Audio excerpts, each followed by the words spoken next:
Hey, comment il est? Dans cette vidéo, je vais vous montrer comment je fais le nail art effet écaille de tortue. Bon, il y a plusieurs façons de le faire, je vous montre ma façon. Vous êtes prêts? C'est parti!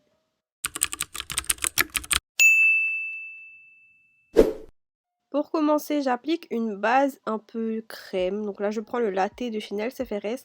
Ça, c'est vraiment personnel. J'applique ça parce que je n'ai pas de vernis vitrail, mais c'est plus joli si vous avez des vernis translucides en base.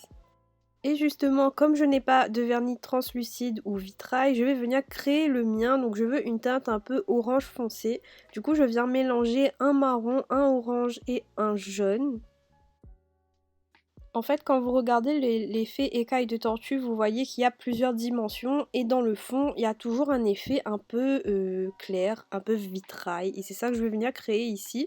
Du coup là, j'ajuste en fonction de la couleur que je veux avoir. Et quand la couleur me plaît, je vais venir appliquer un peu de base juste à côté pour le mélanger et créer justement cette même couleur en effet vitrail. Donc c'est très simple à faire.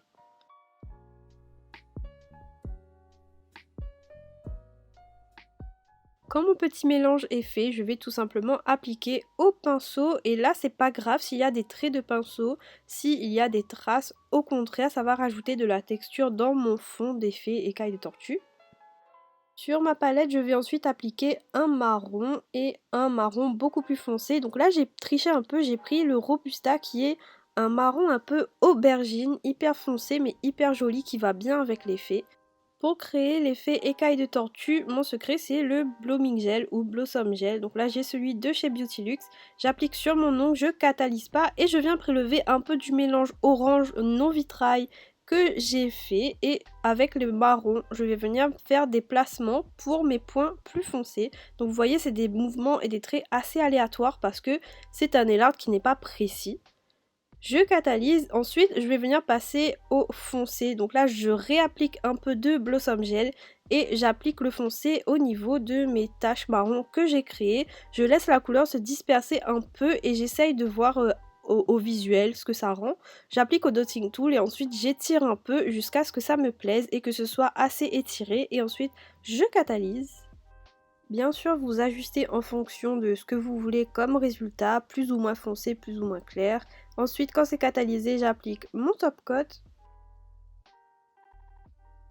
Et voilà ce que ça donne pour mon effet écaille de tortue. Donc en soi, c'est hyper simple. Vraiment, le secret, c'est le Blooming Gel ou Blossom Gel.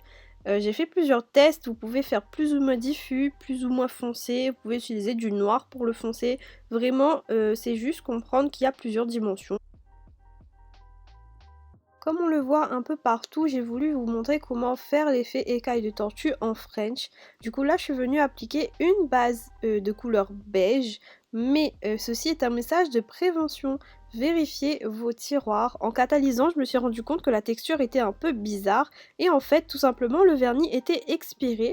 Les vernis Beauty Luxe ont une date d'expiration en dessous et celui-là était périmé depuis mars 2024. Du coup, je vais faire un bon tri et enlever ça de mes tiroirs. Pour le tuto, c'est pas bien grave, mais sur cliente, n'utilisez pas des vernis qui datent de trop longtemps. Du coup, comme mon beige est catalysé, je vais faire une French avec le latte. Et en fait, je vais utiliser exactement la même technique que pour l'ongle plein, mais uniquement sur le bord libre.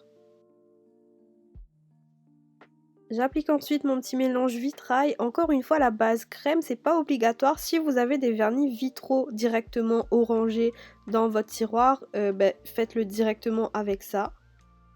Je catalyse et ensuite je vais appliquer du Blossom Gel uniquement au niveau de la French. Donc là il faut faire attention à ce que ça ne soit pas trop épais.